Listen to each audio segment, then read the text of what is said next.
Hey folks, it's another Thursday, so we've got another Confederate Minute coming up with IsenhourSpeaks. Now, I want some of y'all to just sit down, chill out, because I'm fixing to put some burrs under your saddle. Some of you out there are not going to like what I'm fixing to say, but I'm saying it in God's truth, and I'm saying it for your benefit. Now, let's get started. Very soon, i.e. in a couple weeks, we are voting in North Carolina and Virginia and other places, local stuff. They're local elections. And many of you do not vote. I can't believe it, but you don't vote. And here's your excuse. Oh, well, you students too hard. I don't want to register. That's no excuse. And then for you Christians, quote, and I'll use that word Christians, who claim, oh, well, God does not want me to vote. Really? You say you're a Christian and you've read the Bible and you come up with that conclusion? You need to get down on your knees and pray to God to forgive you of that sin.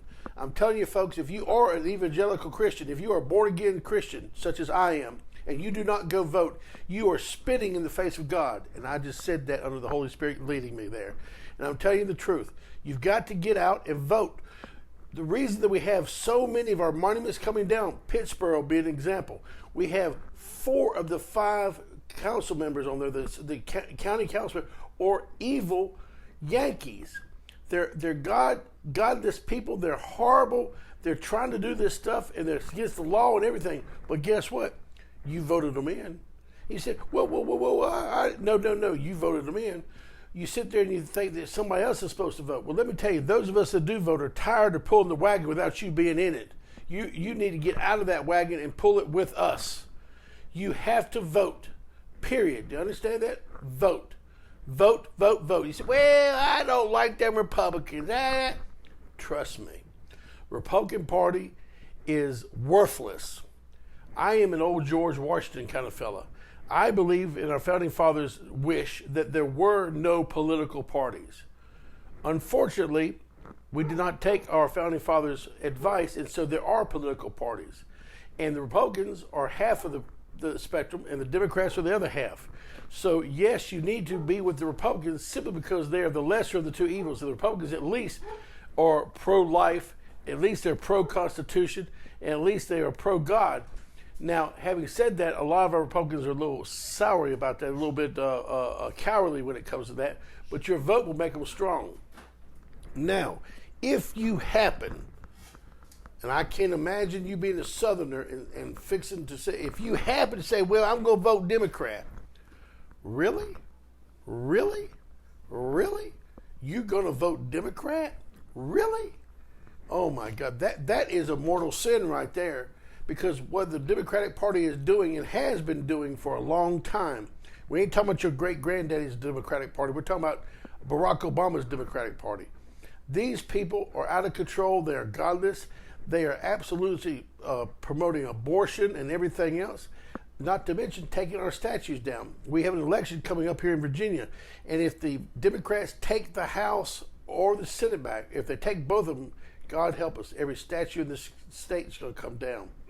So if you're sitting there saying, well, I really don't want them to take the statues down, then quit sitting on your rear and get out and vote, particularly in these local elections. Vote for your sheriff is very important. Voting for your city council members is very important. Voting for your county commissioner is very important.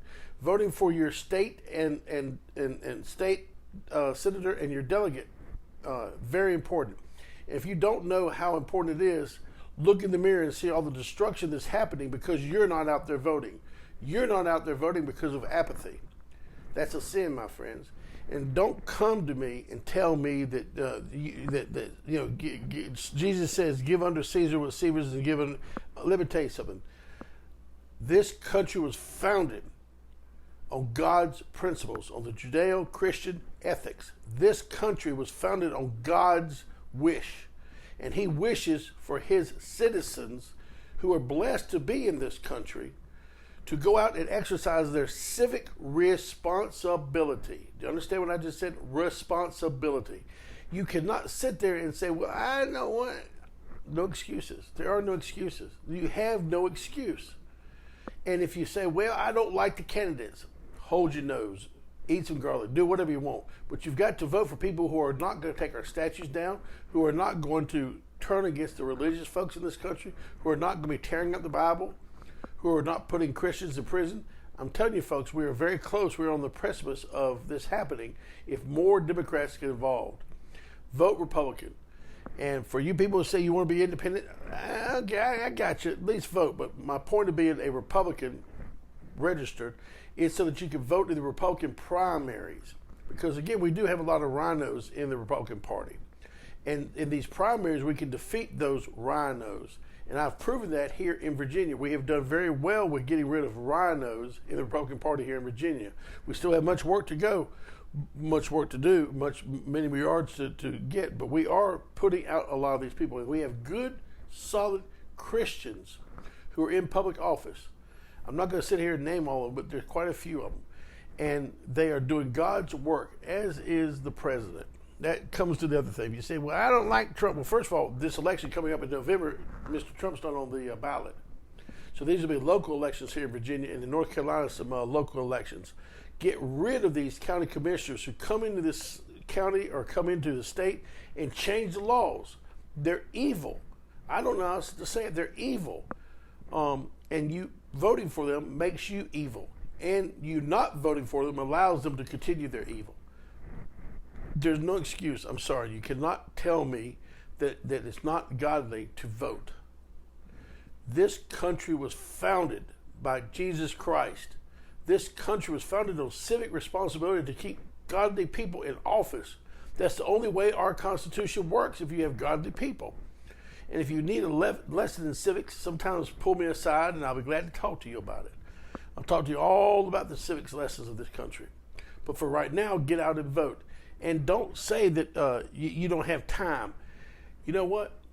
There's this thing called absentee ballot. And also, every election that's coming up now, you can generally vote sometimes 60 days out, sometimes 30 days out. Depends on the location. I'll give you an example. One of my good friends, actually a couple who actually helped raise me,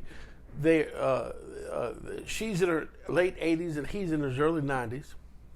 She told me that she and he have already gone to register, not going to register, they have already gone to vote in North Carolina. Why? Because they're afraid that they might get sick or somebody not make it to the polls. So they don't want that thing to wake up on poll day and say, oh, I'm too sick to get to the polls. So they went and voted early, which is their right to do. And it's your right to do. If you say, well, I work, I do this, that's great. Go vote early. You can do that. You can make your own time and go do it. So there's no excuse for you to vote. And then here's the last thing I want to leave y'all with. If you are a Southerner and you do not vote, you are a scalawag. And if you want me to put the definition of scalawag, I'll be glad to. Give me a call. Make a thing. But if you do not vote, you are a scalawag because you are allowing the Union people to come in here and destroy our Southern ways, tear our monuments down, destruct our laws, teach our children how to hate their own flag, teach our children how to hate their own people, their own relatives. You are responsible for that because you have not gone to vote. So for all you out there who do vote, thank you. I also have voted all my life. I've voted ever since I was 18 years old. And there's no excuse for you not to vote. So here's again, this is the lesson for today. If you're complaining about, oh, they're tearing our statues down, it's your fault because you're not out there voting. There are more of us than there are of them. But if you're not voting, then you're allowing the evil ones to take over your county or your state or your locality. Folks, I don't know what else to say. You just cannot sit on your rear end while all this is happening. So if I've upset a few of you, if I got that burr in your saddle really rubbing against you, great. Get out, register, and vote. You understand what I just said? Vote. It's your duty. It's your responsibility as a citizen of the United States of America. It's your right to vote, and it's your duty to vote. And if you don't know who to vote for, well, there are a lot of voter educations out there. And also ask your friend, ask your neighbors, hey, who do I need to vote for? I don't care.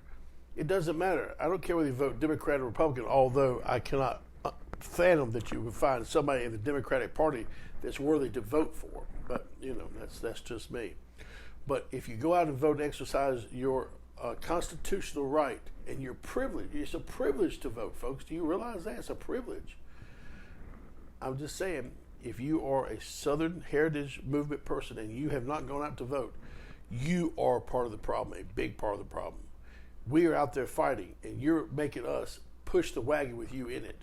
Get out and help us push this wagon. That's all I'm going to say tonight. I wish y'all very well. God bless you, and understand that I'm serious about this. Go vote. Bye-bye.